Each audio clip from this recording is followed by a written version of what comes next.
Bueno, hoy nos toca Filadelfia, el mensaje a la iglesia de Filadelfia. Y como siempre nos vamos a ir ubicando, primero geográficamente. ¿Se acuerdan ahí el mapita de las 7 iglesias, la ubicación de las 7 iglesias? Filadelfia, ¿a qué número corresponde? ¿Y vieron dónde está ubicada Filadelfia? No, porque todavía no sé.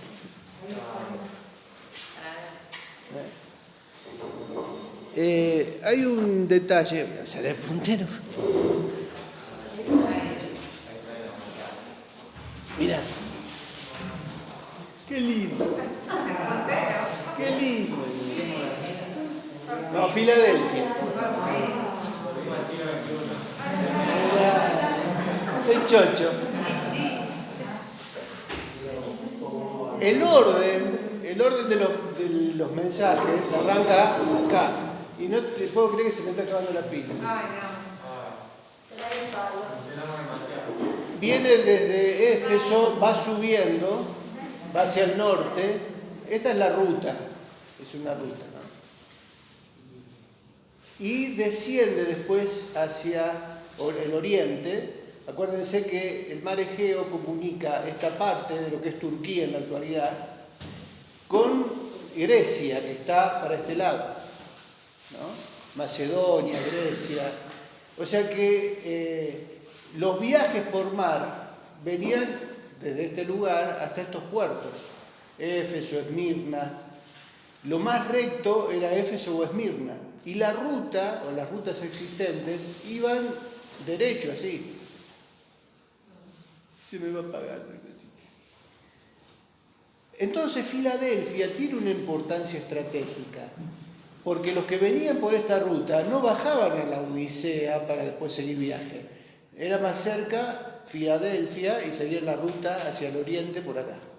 Y se iban hasta Valle Hermoso.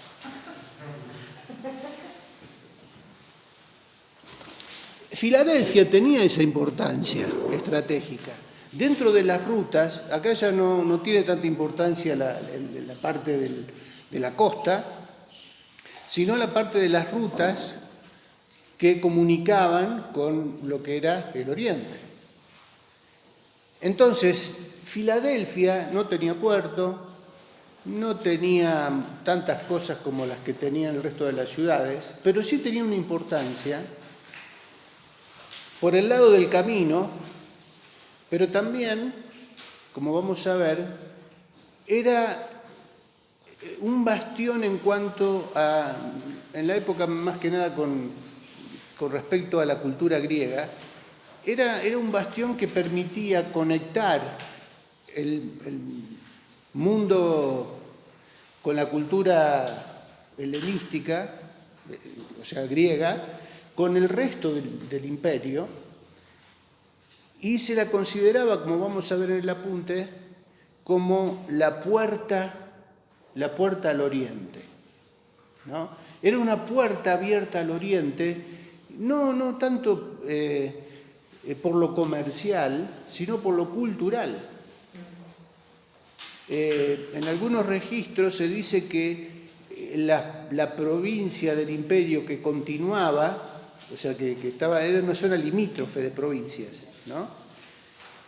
Tenían una fuerte influencia oriental, pero fue tal la influencia griega que fueron absorbidos, especialmente por el idioma, gracias al trabajo, a la influencia que tenía Filadelfia, porque iba conquistando culturalmente al punto de hacer que los idiomas originales se dejaran de lado para adoptar el idioma griego. Interesante, ¿no? La penetración cultural venía por puntos estratégicos de ciudades que ejercían esa influencia. No nos debería extrañar, porque a nosotros en la actualidad también nos sucede lo mismo en los lugares limítrofes. Si ustedes conocen algunos puntos de nuestro país que limitan con países que tienen otra lengua, si decimos la frontera norte con Brasil, ¿qué se habla? Una mezcla. ¿Por qué? Porque hay una fuerte influencia que en su momento se daba a través de la radio. Ahora se da por el comercio. Cruzas el puente en Uruguayana y te vas al Rico y al supermercado a comprar. Claro. Y volvés. Bueno. Entonces hablas portuñol. Claro. Lo mismo sucede entre la frontera de Uruguay y Brasil. Ahí en la frontera hay una frontera seca. En la ciudad de Rivera, lo que divide Uruguay de Brasil es una calle. Y depende de la economía, conviene comprar en un lado o en el otro. Pero lo que se habla es un portuñol también. Porque hay una fuerte influencia. Ahora, uno va a Mendoza, está bien, los chilenos hablan en español. Sí, pero el acento del mendocino, es muy especial. ¿no? ¿Por qué? Porque hay una influencia en cuanto a, por ejemplo, en el idioma, pues se ve mucho en el idioma. Bueno, imagínense eso en la época de Filadelfia con el griego, ¿no? Bueno, no es de extrañarse, sucede eso, pero también depende del grado de presión que se pone, ¿no? O de la cantidad de medios a disposición para influir con el idioma. Bueno, ubíquense, si esto sucede ahora, en aquella época también era muy común, y por eso tenemos, como hablamos en la introducción bíblica, la totalidad del Nuevo Testamento escrito ¿en qué idioma? En griego. En griego, no me asusten. En griego. ¿Por qué? Porque el griego ejerció tal influencia que en todo lo que era el mundo conocido se hablaba el griego, por lo menos se comunicaban, era como el inglés de ahora. En las relaciones comerciales se hablaba en griego porque en todas partes todos habían aprendido a hablar en griego. Por eso, en todas partes del imperio, cuando llegaron los primeros escritos, los primeros manuscritos de la palabra de Dios, a todo el mundo le podía llegar el mensaje del Evangelio porque estaba escrito en el idioma que todos conocían, ¿no? Bueno, volviendo a Filadelfia. Filadelfia estaba en un lugar estratégico para transmitir todo lo que era la cultura griega en ese momento a todo el imperio. Y se la consideraba como la puerta al oriente. Entonces, vamos al punto A del trasfondo, no vamos a dedicarle mucho tiempo a la introducción, aunque es importante, como en todas las iglesias que venimos viendo, ¿no? Dice que está situada a unos 50 kilómetros al sureste de Sardis y a unos 95 al este de Esmirna. Filadelfia fue fundada en el 140 a.C. por Átalo II. Su sobrenombre era Filadelfus y por amor a su hermano Eumenes llamó a la ciudad Filadelfia, ciudad del amor fraterno. Eso quiere decir Filadelfia, filos de amor y adelfo en griego es hermano, ¿no? Es un amor de hermano. Estaba estratégicamente ubicada a lo largo de una carretera muy frecuentada que unía el este Asia con el oeste Europa. Era una ciudad pacífica, sin presencia militar, beneficiada por el tránsito comercial que le concedía ciertas facilidades para difundir desde allí la cultura y el idioma de Grecia. Ya bajo el Imperio Romano, Filadelfia sufre las mismas consecuencias del terremoto que afectó a Sardis en el 17 después de Cristo. Y también goza de los mismos beneficios. Se la exime de los impuestos y es ayudada económicamente para su reconstrucción. En agradecimiento, cambia su nombre al de Nueva Cesarea, en honor al César de Roma, y más adelante lo vuelve a cambiar por el de Flavia, esta vez en honor de Tito Flavio Vespasiano, que gobernó entre el 69 y 79 después de Cristo. A pesar de ser una zona sísmica, la gente permanece y la iglesia también se establece como un centro importante para la difusión del Evangelio. Su testimonio poderoso la mantuvo a lo largo de los tiempos y a pesar del dominio musulmán, el cristianismo sobrevivió hasta nuestros días. Cuando se escribió este resumen, esta introducción, que está extraída de un comentario de Barclay, de William Barclay, todavía había presencia cristiana en esa parte de lo que hoy es Turquía. Ahora no se llama más Filadelfia, tiene otro nombre. Al-Seir se llama. Al-Seir, que significa, creo que algo así como ciudad de Dios. En la actualidad ya no hay cristianos, no hay congregaciones cristianas. Hubo hasta hace poco, inclusive hay ciertas luchas diplomáticas por el tema del respeto a las minorías y todo eso, que pretenden que se mantenga ahí un testimonio cristiano. Y los restos, allí creo que estamos viendo esas columnas, corresponden, es lo único que hay como resto, como ruina, ¿no? Y eso no corresponde a la Filadelfia de la época que se escribió la carta, sino que son restos de una construcción que corresponde ya a la época bizantina y son restos de una iglesia cristiana. Creo que allí, Moni, se me fue la operadora, hay en esa misma imagen donde están esas columnas, hay un cartel que ubica, da el dato de la época a la que corresponde y tenía que ver con una iglesia cristiana que se llamaba San Juan, creo.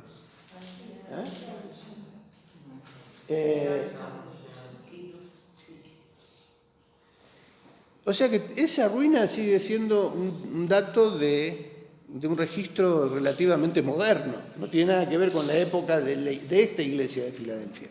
Bueno, Filadelfia es de esas congregaciones que solo recibe elogios de parte del Señor, aunque hay una parte ahí que vamos a ver que dice, aunque tienes poca fuerza. Parece que ese era lo único que el Señor menciona, una iglesia que tenía poca fuerza. Ahora, ¿qué tipo de fuerza se refiere? O, por eso es el conflicto que hay ahí, ¿no? ¿Era fuerza espiritual o se refería a los recursos, a la fuerza material o a la fuerza de sus recursos? Bueno, ahora cuando lleguemos ahí vamos a ver. Bueno, entramos entonces al texto en Apocalipsis capítulo 3. ¿Cómo se presenta el Señor? Estamos en Apocalipsis 3, desde el versículo 7, y leemos: escribe al ángel de la iglesia en Filadelfia. Esto dice el santo, el verdadero, el que tiene la llave de David, el que abre y ninguno cierra, y cierra y ninguno abre. Pavada de presentación. Una presentación un poco más extensa que en el resto, ¿no? El santo se presenta como aquel que es santo. El santo y el verdadero. Cualidades, podríamos decir también atributos de un Señor que es Dios, que es santo, que es auténtico, que es verdadero y se diferencia del resto. Recuerden que si decimos que Filadelfia era un bastión de la cultura griega, también era un lugar donde había templos destinados a los dioses griegos y a una gran variedad de dioses griegos y romanos también, una mezcla de muchos dioses. ¿Se acuerdan que habíamos hablado la semana pasada de Pablo ahí en Atenas? Tenían dioses para todo, inclusive para un Dios no conocido. Estaban abiertos a aceptar todo tipo de dioses. ¿Cuál es el verdadero? Bueno, acá Jesús se presenta como el verdadero, el santo. Y el santo lo diferencia también del resto de los otros dioses falsos, porque Él es santo. El resto de los dioses, ¿cómo eran? ¿Cuál era la característica de los dioses de la mitología? Jesús se presenta como el santo, como el verdadero, y acá se agrega el que tiene la llave de David. El que tiene la llave de David. Allí en el punto del resumen leemos, notemos en primer lugar que la llave es el símbolo de la autoridad. Aquí tenemos la descripción de Jesucristo como el que tiene la autoridad definitiva que nadie puede poner en duda. Tras esto se encuentra una historia del Antiguo Testamento, porque este versículo, esta parte del que tiene la llave de David, tiene un antecedente en el Antiguo Testamento. No es algo que se le ocurrió ahí al Señor meter ahí, sino que ya esa frase tiene un versículo como antecedente. Y tras esto, bueno, se encuentra esa historia. Ezequías tenía un mayordomo fiel que se llamaba Eliaquim, que estaba a cargo de toda su casa y que era el único que podía dar acceso a la presencia del rey. Isaías oyó decir a Dios acerca de este mayordomo fiel: y pondré la llave de la casa de David sobre su hombro. Él abrirá y nadie cerrará, cerrará y nadie abrirá. ¿Dónde está eso? Isaías 22, 22. Ahí tenemos ese antecedente del cual estamos hablando. Fíjense que casi se cita literalmente ese versículo en Apocalipsis. Y es interesante la historia de Eliaquim y Sebna. Después léanla. Alguna vez prediqué sobre eso.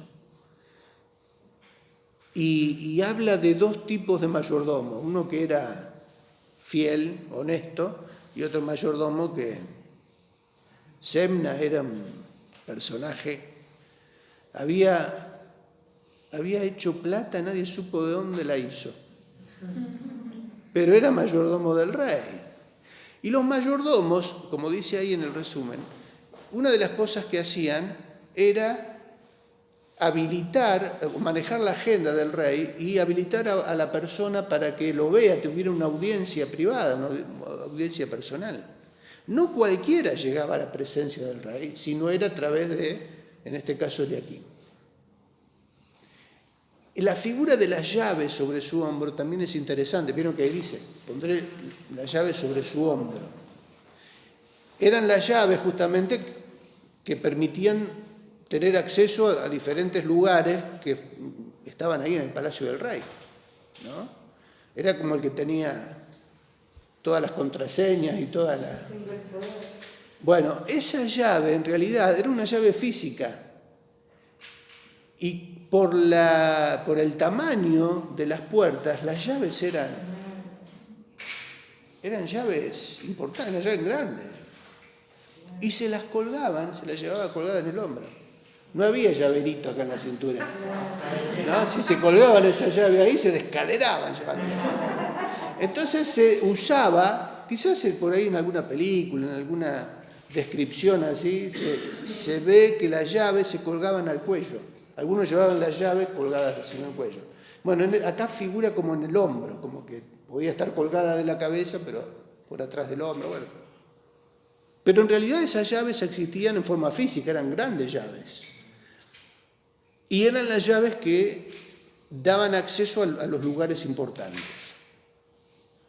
O sea que nadie podía llegar a la presencia del rey si no era por el mayordomo. En este caso, la referencia de la historia del Antiguo Testamento era Eliaquim. Pero acá se lo muestra a Jesús como el que tiene esas llaves. ¿Y de qué nos habla esta imagen? ¿Quién es Jesús? ¿Cómo se presenta Jesús? Sí, como el santo, como el verdadero, pero también como aquel que es el único que nos puede llevar a la presencia del Padre, a la presencia del Rey. Es el único que nos habilita la entrada para poder entrar a la presencia del Padre. Interesante, ¿no? Bueno, ese es el Jesús que está hablando. el que también hoy a nosotros nos permite acceder a la presencia del Padre. Y así arranca el mensaje a Filadelfia.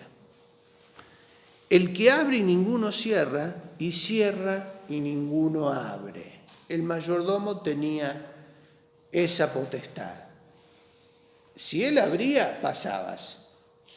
Pero si él cerraba, olvídate. Nadie por debajo del rey tenía la autoridad que tenía Eliaquim. Así que esto nos habla también de que esa autoridad le fue delegada al Señor, ¿no? O sea, si el Señor abre puertas, pasa tranquilo, porque nadie te la va a cerrar. Y si el Señor te la cierra, no intentes pasar, porque no vas a poder, ¿no? Así se presenta Jesús. Y como en el resto de las congregaciones, dice, yo conozco tus obras. He aquí he puesto delante de ti, ¿qué cosa? Así se la llamaba Filadelfia. En aquella época, como decíamos, de la cultura griega, en donde se decía que Filadelfia era la puerta abierta al oriente. Bueno, acá Jesús está usando ese mismo término, porque era un término que ellos conocían. Ellos tenían el lema turístico, cultural de Filadelfia como la de la puerta abierta. Pero acá es el Señor que dice, yo pongo una puerta abierta. Yo conozco tus obras, aquí he puesto delante de ti una puerta abierta, la cual nadie puede cerrar, porque aunque tienes poca fuerza, has guardado mi palabra y no has negado mi nombre. Una puerta abierta pone el Señor. Pero también vemos que Él dice que aunque tienes poca fuerza, o sea, era una iglesia que no se caracterizaba por ser pujante, emprendedora, con recursos, como para ir a la conquista del mundo oriental o el mundo de su contexto cercano. Quizás se diferencia de otras iglesias que sí tenían, ¿se acuerdan que habíamos visto, ¿no? las obras que desarrollaban? Pero acá el Señor dice, tienes poca fuerza, pero no obstante, porque aunque tienes poca fuerza, has guardado mi palabra y no has negado mi nombre. A pesar de la debilidad aparente que tenía, no negaba al Señor, guardaban su palabra. O sea, el Señor destaca eso como una virtud, ¿no? Y dice, he aquí, y bueno, por esa situación, acá sí nos encontramos con otro dato interesante. Habíamos visto que en la iglesia anterior no había oposición para Sardis de parte de las comunidades judías radicadas, como pasaba en otras ciudades. Pero acá vemos que en Filadelfia volvían a aparecer los judíos, que estaban allí radicados, que tenían sus sinagogas y que tenían una posición contraria, hostil hacia los cristianos, ¿no? Y el Señor, ¿cómo las llama? ¿Cómo llama esa? Sinagoga de Satanás. Entonces, el Señor, en el punto 2, destaca la virtud. Dice, has guardado mi palabra. No se olvidaron de la palabra enseñada, mantuvieron los fundamentos de la fe, y en el versículo 10 se agrega, has obedecido mi mandato de perseverar, en la versión de la Nueva Traducción Viviente. Fueron pacientes, constantes, han guardado la palabra de mi paciencia, de la Reina Valera del 60, y no has negado mi nombre. Como decíamos, ¿no? Recién, Filadelfia seguía siendo un bastión de la cultura griega, con todos los dioses de la mitología, con toda la influencia pagana, como en las otras ciudades. Sin embargo, ellos se mantuvieron. No has negado mi nombre. Y he puesto delante de ti una puerta abierta, la cual nadie puede cerrar.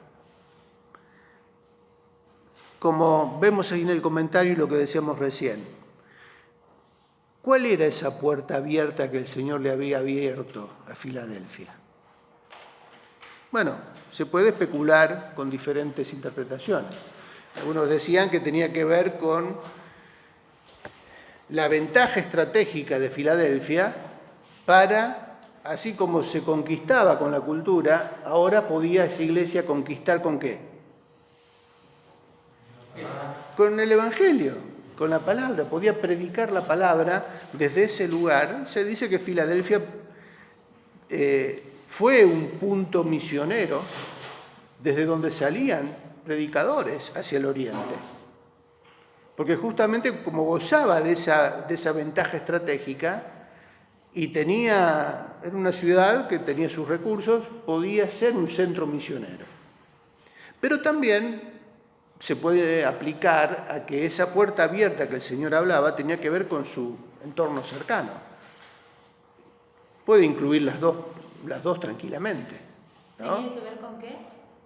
Con la misma Filadelfia, una puerta abierta para conquistar el contexto de esa iglesia de Filadelfia cercano, ¿no? Acuérdense de que al principio habíamos hablado que todas estas congregaciones también fueron fruto de una obra misionera. ¿A partir de qué iglesia? ¿Se acuerdan? Pero en esa zona de Asia. La fundó Pablo la iglesia, ¿sí? ¿Cuál era? ¿Cuál sería la iglesia original? Éfeso. Éfeso fue fundada por Pablo y desde Éfeso, por las ventajas de las rutas que existían, el Evangelio se fue expandiendo a lo largo de esa zona y fue llegando a todas estas comunidades cercanas. Bueno, aparentemente Filadelfia también tenía una fuerte influencia hacia el oriente, ¿no? Por eso se supone que estas palabras del Señor le permitía a esa iglesia gozar con este respaldo, ¿no? El Señor era el que abriría una puerta, una posibilidad una oportunidad para pasar por esa puerta, para aprovechar esa oportunidad y extenderse predicando el Evangelio del Reino, predicando el Evangelio de Jesucristo.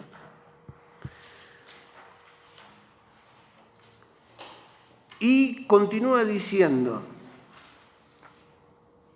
he aquí, versículo 9, yo entrego de la sinagoga de Satanás a los que se dicen ser judíos y no lo son, sino que mienten.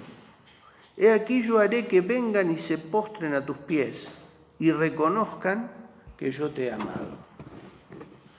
La iglesia de Filadelfia tenía esta oposición. Acuérdense que los judíos vivían defenestrando a los cristianos, acusándolos, difamándolos, no permitiéndoles el acceso a las ventajas que tenían ellos como ciudadanos de esos lugares. Ya lo veníamos viendo en otras ciudades también. Pero acá el Señor aparte dice sinagoga de Satanás.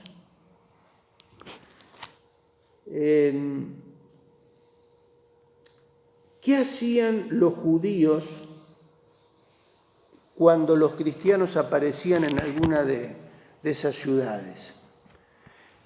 Hacían valer su derecho de ser pueblo escogido.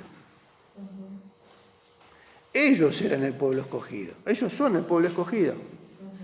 Pero ellos hacían valer frente a los cristianos su privilegio de ser judíos, de ser el pueblo escogido. Acuérdense que estamos hablando de iglesias que nacían con la mayoría de gentiles que se convertían. También había judíos que se convertían, pero la mayoría eran gentiles que se convertían. Entonces, los judíos siempre se ponían por encima del escalafón, por encima como una clase social superior, y hacían que los cristianos no se lo daban a entender sutilmente. Explícitamente los consideraban como inferiores y como que en algún momento todos ellos se tenían que rendir a los pies de los judíos. Iba a llegar un momento en que todos los cristianos tenían que reconocer que el pueblo escogido era el pueblo judío. Y se hacían notar y los trataban de esa manera, como inferiores, como de segunda categoría, como una secta. Al punto que los gobiernos gentiles consideraban a los cristianos, el Imperio Romano, ¿no? Ya en esta época, ¿se acuerdan que habíamos hablado en alguna oportunidad cuando fue la época de la persecución? Antes que empezara la persecución, los cristianos eran considerados como una secta judía. Les daban reconocimiento como de religión, de la misma manera que se la daban a los judíos. Y los judíos que bramaban, porque es como que los consideraban como parte de la misma fe de ellos. Y como se los consideraba de esa manera, los judíos estaban envenenados con eso, ¿no? No, ellos decían, no son de nuestra misma fe, son una secta. ¿Se imaginan la tensión entre judíos y cristianos?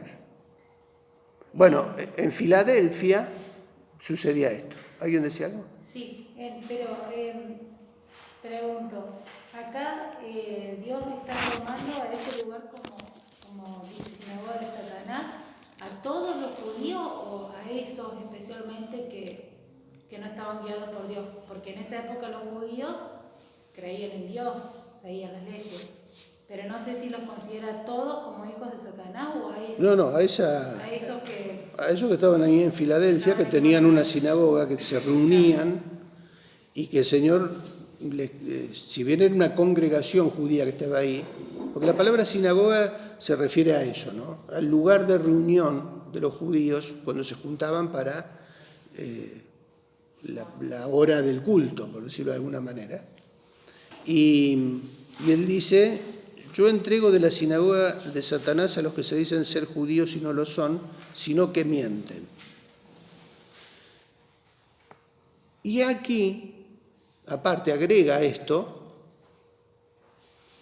yo haré que vengan y se postren a tus pies y reconozcan que yo te he amado. ¿Qué les promete el Señor a los de Filadelfia? Lo contrario a lo que los judíos sostenían y creían de ellos mismos. O sea, los judíos decían: ustedes van a tener que rendirse a nuestros pies y reconocer que nosotros somos superiores, porque somos el pueblo escogido. Ese era el argumento que esgrimían.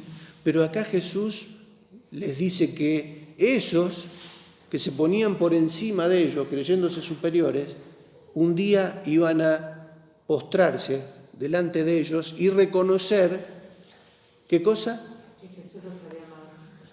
Que ellos también eran objetos del amor de Dios. Esta misma promesa sigue vigente para la Iglesia de Jesucristo en estos días. Por eso también nosotros tenemos que tomar esta promesa como propia. No era una promesa exclusiva para la Iglesia de Filadelfia, es una promesa para todos los hijos de Dios que quizás están pasando por situaciones de oposición, como lo pasaron ellos, por difamación, por mentiras, por ataque, por la humillación de gente que se cree superior a uno y nos tratan como si fuéramos de segunda categoría, como que los cristianos, y ya se está dando a nivel social, ¿no? Por la influencia de este nuevo progresismo, que considera que los cristianos ya son gente peligrosa, gente que si antes era una secta reconocida, o una religión reconocida por el Estado, en donde en el preámbulo de la Constitución aparece la persona de Dios como fuente de toda razón y justicia. Bueno, ahora tendrían que cambiar el preámbulo de la Constitución los que sostienen estas nuevas posturas, porque lo que se está proponiendo no tiene nada que ver con lo que el Dios de la Biblia nos revela a través de su palabra. Bueno, ahora los cristianos que antes estaban en un lugar de reconocimiento, ahora pasan a estar en un lugar de, claro, de humillación, de desprecio, de discriminación, de ser considerados como retrógrados, fundamentalistas, y que es gente que hasta puede atentar contra las libertades personales y que pueden ser peligrosos porque se oponen a la ley. Y si se oponen a la ley pasan a ser ¿qué?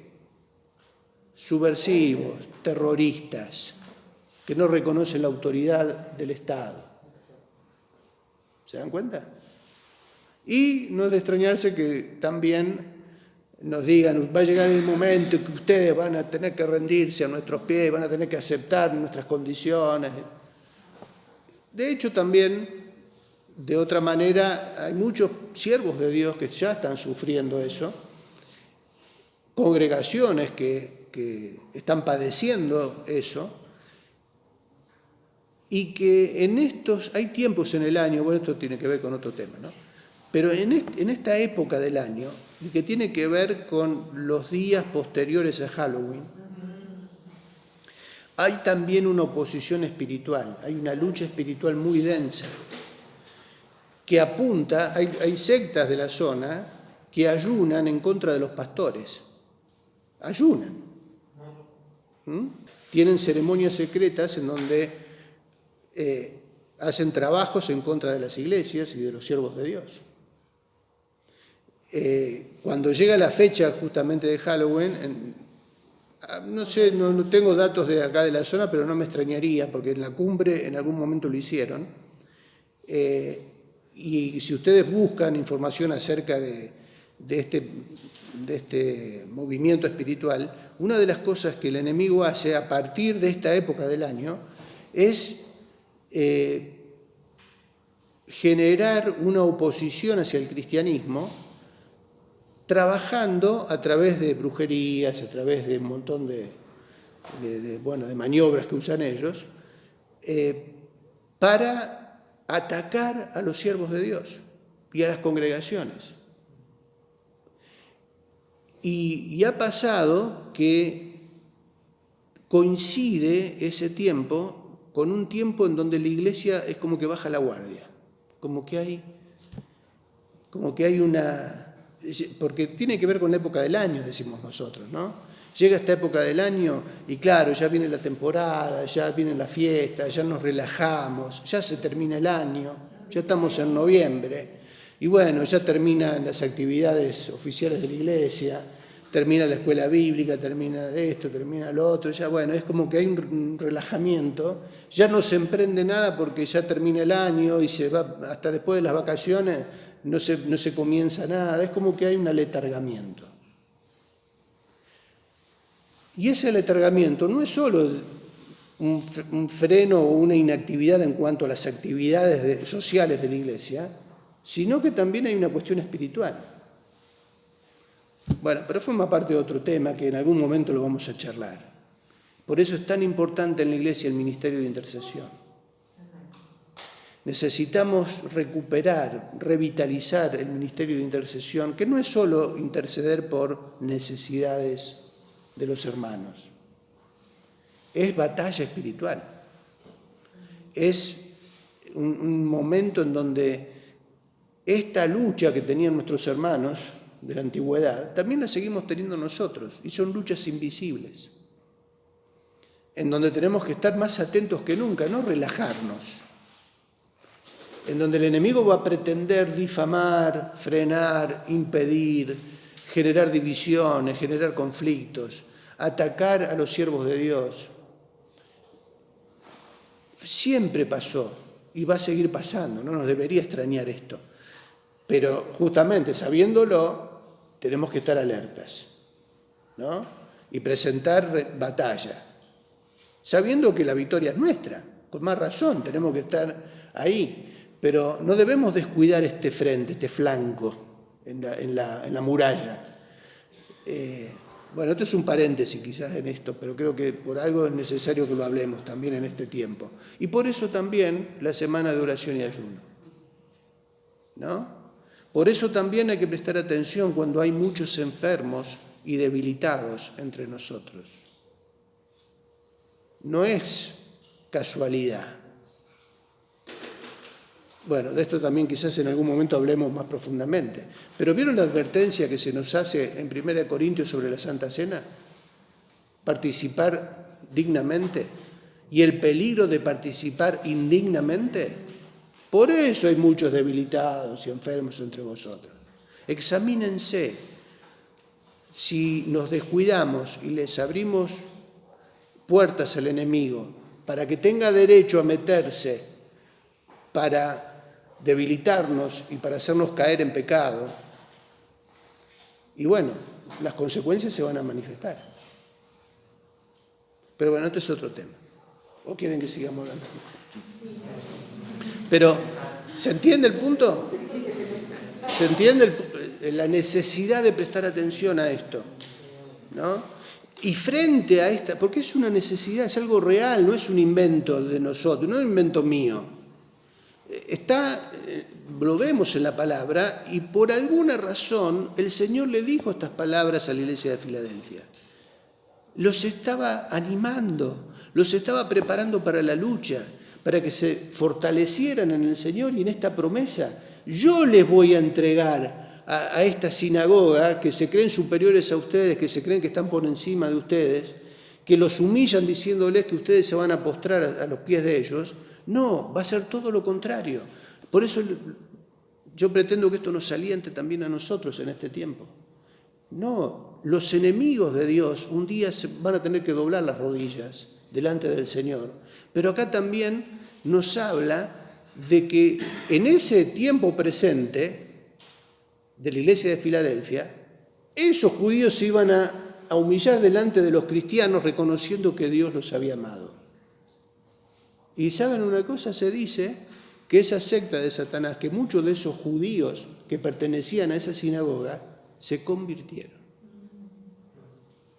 Y reconocieron que la iglesia de Filadelfia en ese tiempo era pueblo de Dios y que Dios estaba con ellos. No, ya no existe, no hay presencia cristiana allí. Pero en ese momento de la historia quedó registrado este mensaje, porque acuérdense el comienzo de esta serie. También es vigente para nosotros, es un mensaje para la iglesia de hoy. Así que no le tengamos miedo al ataque o a la embestida de las huestes de Satanás, porque ellos se van a tener que rendir. O sea, de nuestro lado está el Señor y esta promesa también nos afecta a nosotros. Somos objetos de esta promesa del Señor.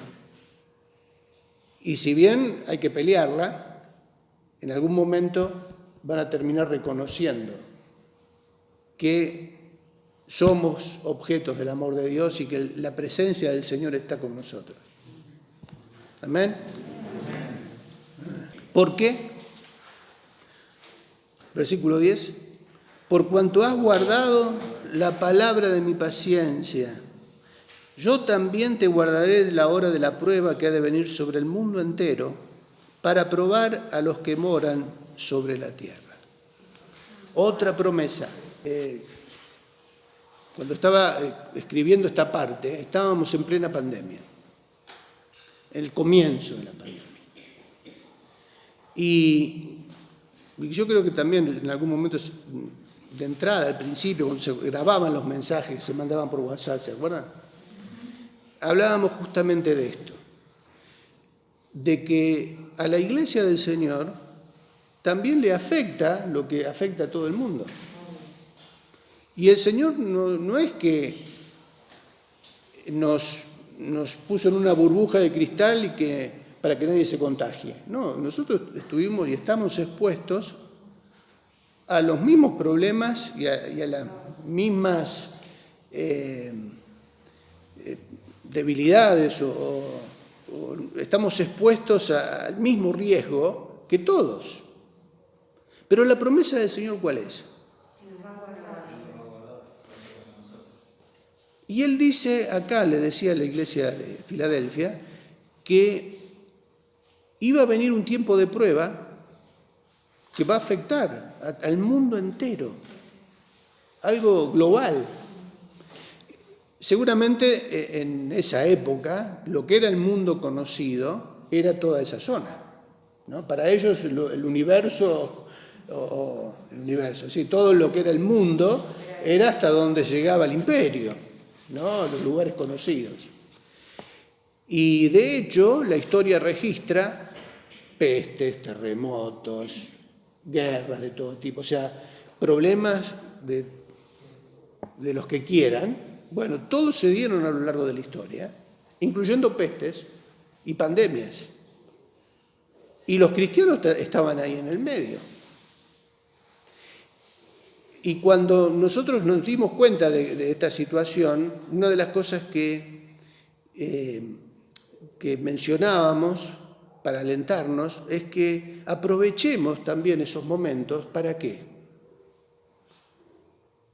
Para orar, para meditar, para ponernos a cuentas con el Señor, para examinarnos, para ver qué es lo que Dios quiere hacer con nosotros. Y muchos han aprovechado, ¿o no?, este tiempo para reflexionar sobre nuestra vida, qué hacemos con nuestra vida, qué pasaría si uno se contagia y le toca partir.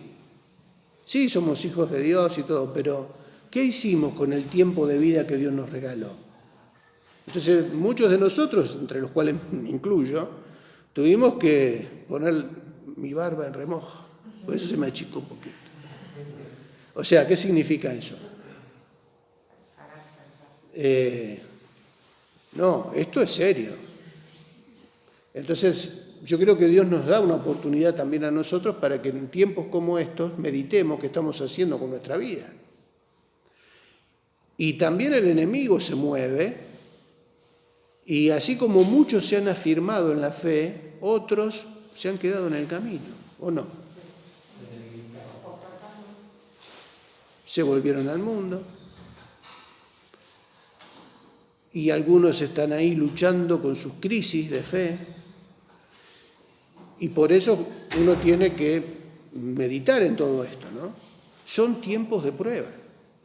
Cuando hablamos de prueba, hablamos de situaciones que confrontan, en este caso, cuando hablamos de nuestra situación como hijos de Dios, nuestra fe es puesta a prueba. Tenemos que tomar decisiones. Y gracias a Dios por la pandemia, porque a más de uno le hizo reflexionar y modificar su rumbo. Jesús no prometió sacarlos de la prueba, sino acompañarlos en la prueba. Hay que pasarla, tenemos que enfrentarla. Y cuando uno pasa la prueba, ¿cómo sale? Fortalecido. O sea, nuestra fe se ve fortalecida. Ese es el propósito de la prueba. Si ustedes leen Primera de Pedro, o sea, cuando se habla del propósito de la prueba, dice que es puesta a prueba nuestra fe, de la cual sale purificada, más preciosa que el oro, ¿no? Salimos fortalecidos, enriquecidos. No hay que tenerle miedo a la prueba, y tampoco hay que menospreciarla y decir, no, ya está, a mí no me va a tocar. No, a todos nos toca. Y el Señor promete esto, ¿no? ¿Pero por qué promete esto? Porque habían guardado su palabra. Ha guardado la palabra de mi paciencia. Yo también te guardaré la hora de prueba que ha de venir sobre el mundo entero. ¿Para qué? Para probar a los que moran sobre la tierra. Quizás nos esperen tiempos de mayor prueba, porque todavía la venimos zafando. Pero puede ser que vengan tiempos en donde la prueba sea cada vez más dura. Hay lugares en el mundo en donde el cristianismo está soportando pruebas más duras de las que estamos pasando nosotros. Y bueno, que el Señor nos ayude a a que si nos toca también a nosotros, ya estemos preparados. Porque yo creo que si el Señor permite que pasemos una prueba, es porque nos va a llevar a un nivel superior. Nos va a llevar, bueno, pasaste esto, aprendiste esta lección, bueno, ahora te voy a llevar a este otro nivel. Prepárate. No has negado tu nombre, ahí va. Claro. Cuando venga la prueba complicada. Consejo ante el inminente regreso del Señor. He aquí yo vengo pronto. Retén lo que tienes para que ninguno... La iglesia de Filadelfia había logrado mantenerse fiel. Guardaban la palabra del Señor, mantenían en alto su nombre. No obstante, siempre existe el riesgo de perder lo conseguido. No en lo referente a la salvación, sino en las recompensas o coronas que el Señor mismo da por sentado que ya poseían. Pero si se relajan y descuidan su trabajo, corren el riesgo de perderla y de que pasen a manos de otros que sí lo hagan con responsabilidad.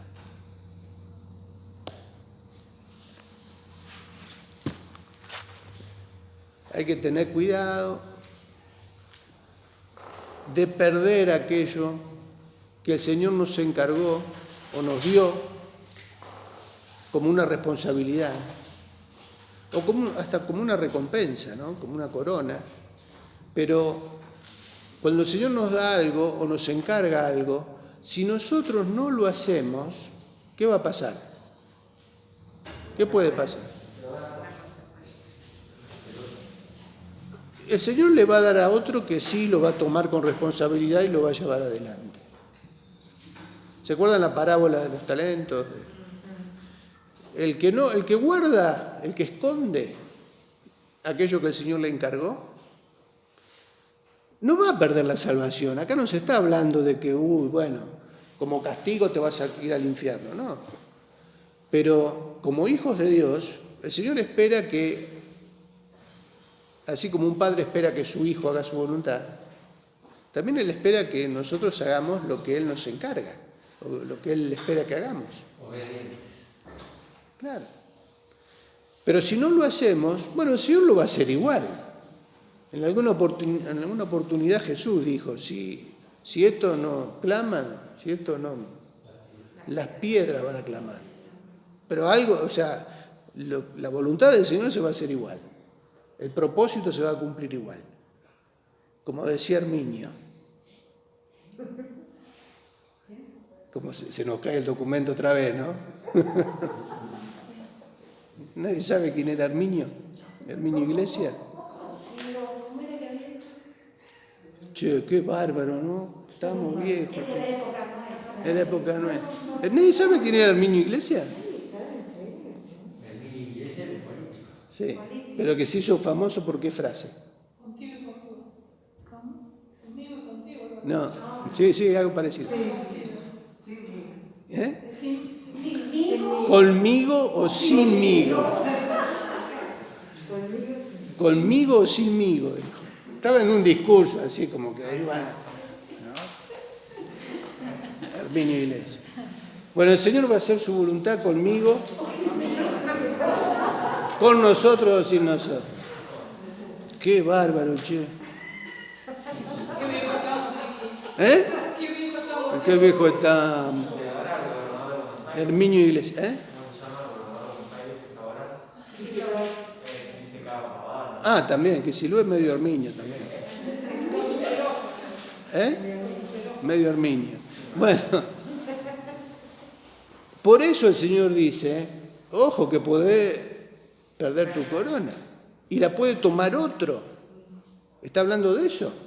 Otro va a lo que nosotros no hagamos, otro va a tomar eso y nos vamos a perder eso. Pero el plan se va a cumplir. ¿Eh? El plan se va a cumplir. Claro. Ahora existe ese riesgo, que otro tome lo que el Señor nos encargó a nosotros y nos vamos a perder el privilegio de servirle, de que Él nos use. Y eso puede llegar a pasar. Pero, ¿cómo perderse ese privilegio de servir al Señor? De que Él se ponga contento porque nosotros hicimos lo que Él nos encargó, que nosotros pudimos colaborar en algo para para la obra de la extensión de su reino. Participar, no mirar de lejos, no escuchar los testimonios de otros que cuentan sus hazañas, sus aventuras sirviendo al Señor, cómo el Señor escuchó su oración, cómo el Señor le permitió dar un testimonio, orar por un enfermo y que se haya sanado, o predicarle el Evangelio a alguien y que haya aceptado al Señor en su corazón. Qué sé yo, tantas cosas se viven en los caminos del Señor y uno lo vive de primera mano. Tiene ese privilegio de decir, wow, qué bárbaro, ¿no? Puedo comprobar de que el poder de Dios es real, es eficaz, se mueve en medio nuestro. Dios existe y yo soy testigo de primera mano de eso. Qué triste es ver cuando otros quedan ahí y parece como que y a mí me va a pasar esto, yo podré... Sí, pero a veces el conformismo, la pachorra espiritual nos deja sentados en la silla y nos conformamos con escuchar las experiencias de otros, los testimonios de otros, siendo que Dios quiere que nosotros participemos, estemos ahí en el frente también. Y si nos conformamos con esa actitud, ¿qué va a pasar? ¿Qué va a pasar con nuestras coronas? ¿Qué va a pasar con las oportunidades que el Señor nos da? Claro, sí vamos a ir al cielo, porque hemos creído y hemos conocido el amor de Dios, pero bueno, nos conformamos con ese estado y listo, ya estamos contentos con eso. Sí, vamos a pasar por el tribunal de Cristo con el pelo chamuscado, con olor a fuego, pero vamos a pasar, ¿no? Vamos a pasar.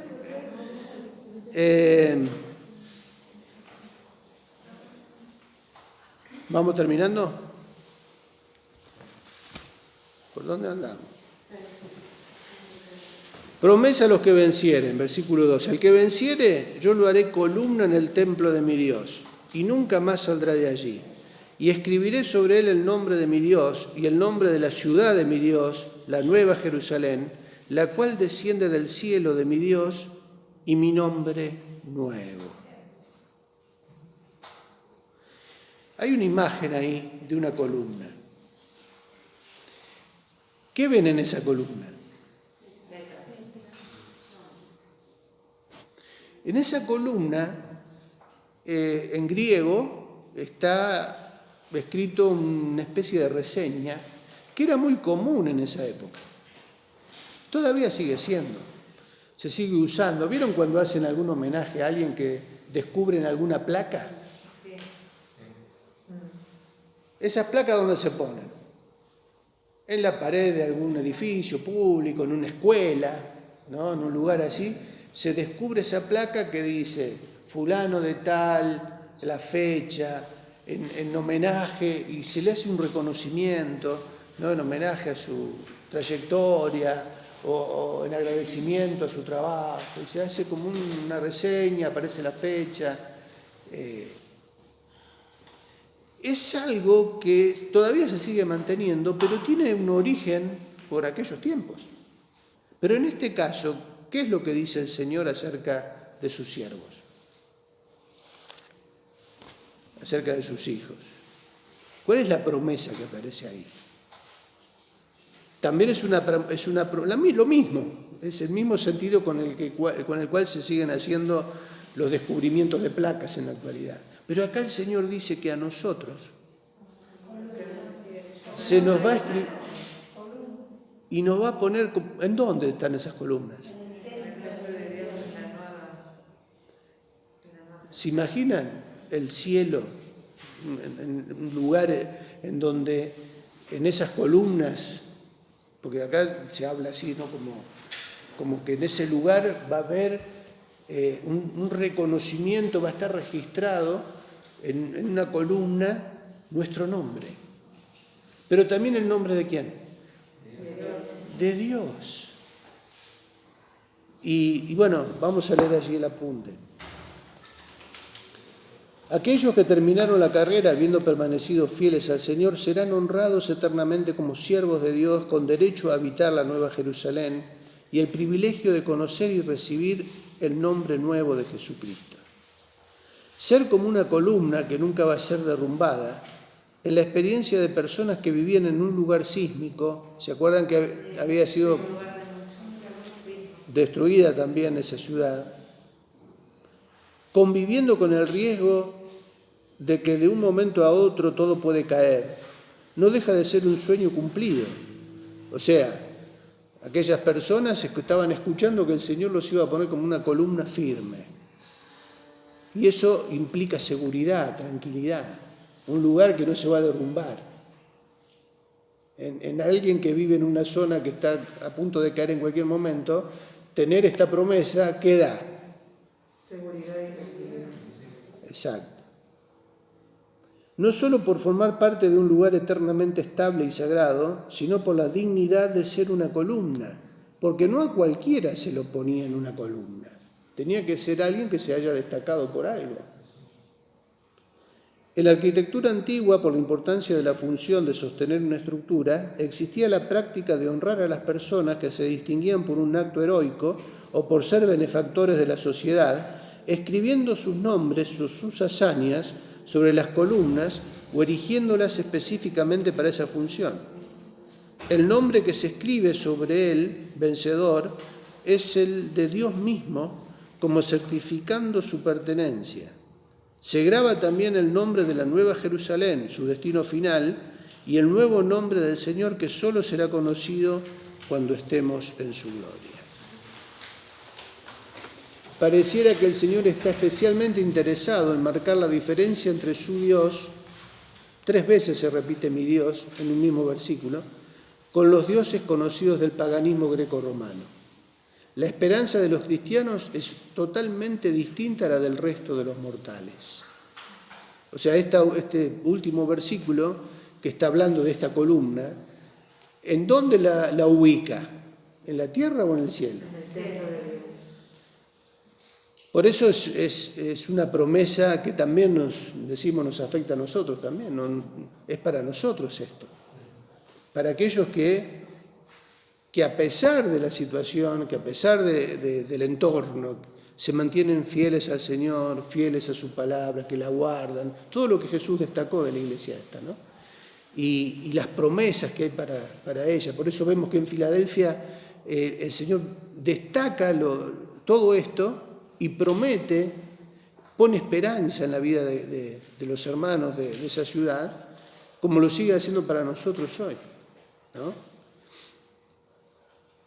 Conclusión, Filadelfia es una de las 2 congregaciones de este grupo que no recibe reprensiones por parte del Señor. Más bien es alentada y favorecida porque a pesar de no poseer una gran membresía ni ostentar grandes recursos que la destaquen socialmente, era una congregación leal, fiel al Señor y a su palabra, que no se había dejado influenciar por la cultura de su tiempo.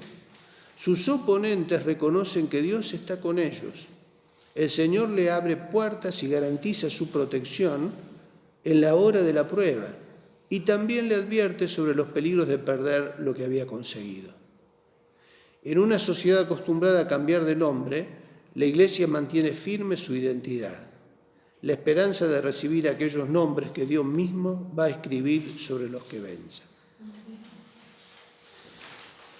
¿Por qué era una sociedad acostumbrada a cambiar de nombre? Porque cambió como 4 veces el nombre de Dios. ¿Se acuerdan lo que leíamos en la introducción? Era una ciudad que al principio se fundó con el nombre de Filadelfia.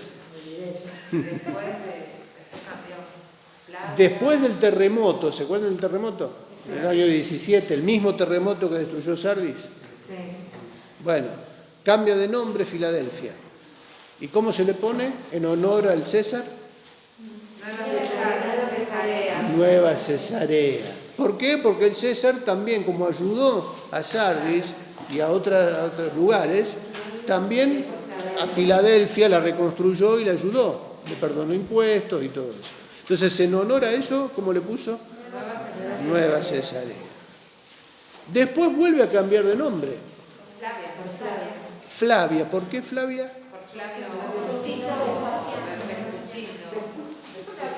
Que fue el emperador que envió a su hijo Tito en el año 70. En el año 70, ¿a qué lo envió?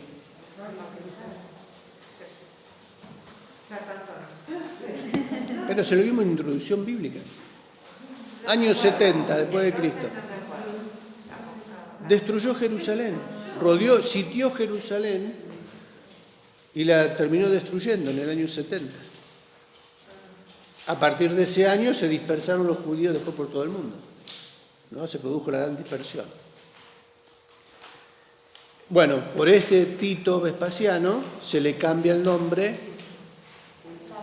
a Flavia. Y después volvió a recuperar el nombre de Filadelfia. Pero hoy en día no se llama más Filadelfia. Alá Seir. Y bueno, y acá vemos, como dice ahí en el final del resumen,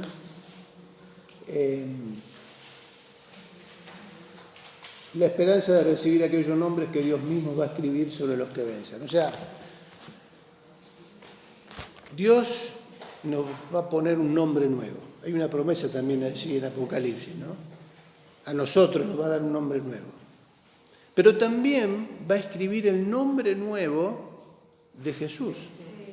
Hay un nombre nuevo que va a recibir el Señor, que solamente lo vamos a saber allí. Y ahí ya no se cambia más, ¿no?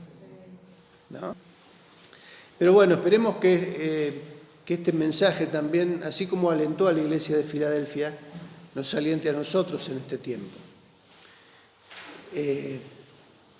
Porque de alguna manera estamos viviendo en tiempos como en los tiempos de Filadelfia, en donde estamos expuestos a pruebas, a oposición, en donde seguramente vamos a vivir, de acuerdo a nuestro tiempo y en nuestro contexto, situaciones complicadas, pero también el Señor nos dice que Él pone por delante nuestro una puerta abierta. En Él tenemos todos los recursos y todas las posibilidades para seguir avanzando. Lo que escuchamos y lo que recibimos desde hace tiempo, ¿no? Extiende el sitio de tu tienda. No seas escaso. No ser escaso significa no ser mezquino, no quedarse corto. Es animarse a invertir en las cosas del Señor todo lo que tenemos, todo lo que somos.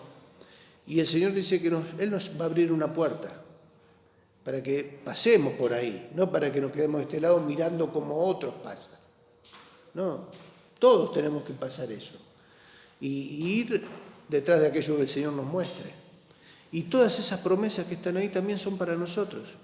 Si no abandonamos su palabra, si nos mantenemos fieles, si no renunciamos a los fundamentos que nosotros tenemos en su palabra, a pesar de que el mundo quiera cambiarnos los paradigmas de la Biblia, si nosotros nos mantenemos fieles, el Señor también nos va a guardar de la hora de la prueba, nos va a mantener allí firmes y seguramente va a hacer que otros terminen reconociendo que la presencia del Señor está en medio de su pueblo, que el Señor nos ama y que van a tener que terminar reconociéndolo. Los que nos critican van a terminar después reconociendo que Dios está en medio nuestro. ¿Vamos a orar? Te damos gracias, Señor, porque a través de tu palabra tú nos alientas, tú nos enseñas, Señor, y nos ayudas en este tiempo a prepararnos para todas aquellas cosas que puedan venir. Señor, queremos ser dignos de vivir esas experiencias en tu camino. Ayúdanos, Señor, a afirmarnos en ti, a afirmar nuestra fe, la confianza de saber que tú siempre vas a estar cerca nuestro, de que tú nos vas a librar de la hora de la prueba y de que frente a los enemigos tú nos vas a dar la victoria.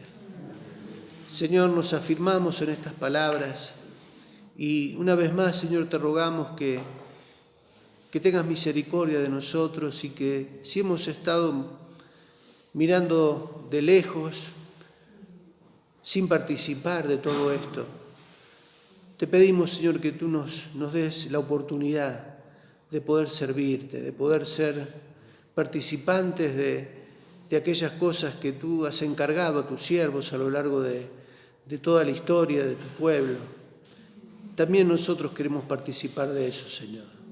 Por eso te rogamos que tu Espíritu Santo siga obrando en nuestros corazones, confirmando tu palabra y llevándonos a tomar decisiones firmes delante de ti.